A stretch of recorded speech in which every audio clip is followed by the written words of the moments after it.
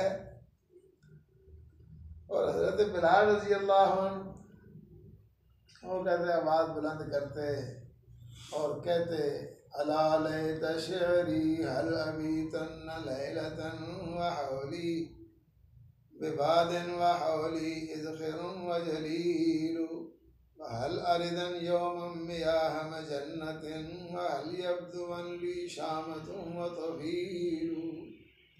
तो मक्के के पहाड़ थे शामा तो फिर पहाड़ों के नाम ले लेकर होते हैं। आवाज़ बुलंद की कि हाँ काश के मुझे मालूम हो जाए, मुझे पता चल जाए कि मैं गुजार सकूँगा कोई रात ऐसी वादी में कि मेरे करीब इज़खिर और जलील बूटियाँ, ये मक्के में पाए जाने वाले घास की और वहाँ की पाई जाने वाली बूटियों का नाम ले रहे हैं। हाल आरदन यौम मियाह मजन्नतिन हाल यब्दुन ली शामतुन व तफीलु। और मुझे पता चल जाए कि क्या मैं पहुँच सकूँगा किसी दिन मजन्ना के पानियों पे, और क्या मैं देख सकूँगा, ज़ाहिर होंगे मेरे सामने शामा और तफील। नबी अकरम सल्लल्लाहु अलैहि वसल्लम दुआ यारां दी बात सुन के परेशान हो गए और आपने फिर दुआ की अल्लाहुम्मा अहबिब इलैनल मदीनता का हुब्बिना मक्का फनकुल हुम्माहा इला जुहफा। अल्लाह हमारे लिए हमारे दिलों में मदीना की मोहब्बत भी मक्के जैसी बना दे और यहाँ का बुखार जो है इसको जुहफा में मुंतकिल कर दे, किसी और जगह पर ले जाए। तो ये दुआ कबूल हो गई, लेकिन इसके बावजूद जो है ना सलात बाकी थे। तो एक बाबा बुजुर्ग आया ना, मुसलमान हुआ, नबी अकरम सल्लल्लाहु अलैहि वसल्लम को उन्होंने कहा कि मैं हिजरत करना चाहता हूँ। नबी अकरम सल्लल्लाहु अलैहि वसल्लम फरमाया बैहका नशान अल हिजरा शदीद, हिजरत करने का धोखा काम नहीं है, बड़ा औखा काम है। इस वास्ते क्या आपका कारोबार बताया कि बकरियाँ चराता, आपने फरमाया फामल में मराइल बिहार फ़ैन अल्लाह अलैहि तेरा का बिन अमल का शया, वो वहीं रहकर आप अपना काम करें, बकरियाँ शकरियाँ चरवाएँ, आपका कोई अमल ज़ाहिर नहीं होगा। तो वजह उसकी ये थी कि उसका इलाका इस्लामी रियासत का हिस्सा था, इसलिए आपने कहा हिजरत जो है ना कि ना करें, आप हिजरत की ज़रूरत नहीं। जब मक्का फतह हो गया तो आपने फरमाया था ला हिजरत